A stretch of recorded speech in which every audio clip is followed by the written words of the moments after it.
Hey guys, I will show you how to fix this problem on Windows system. In the first step, right click on the star icon, then click on settings.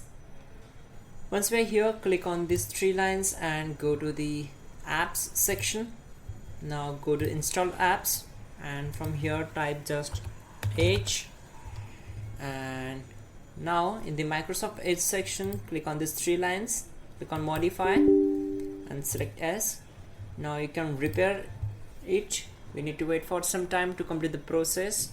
This will take around 3 to 5 minutes to complete the process and to fix everything related to Microsoft Edge.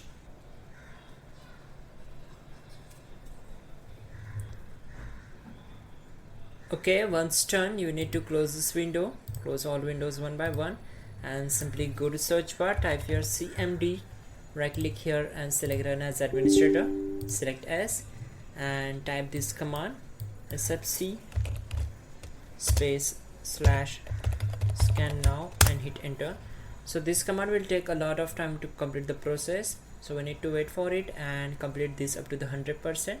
Then simply type exit and close the command prompt window. Till then we need to just right click on the start icon and select settings, and we need to search for proxy in the search bar of the settings and click on change proxy settings. We need to turn off this option, automatically detect settings, and just close this window. Now complete this up to the 100% and simply restart your system and your problem will be solved for sure. That's it guys. You can also check out our description link to fix this issue quickly and effectively. And yeah, don't forget to like the video. Please do subscribe the channel.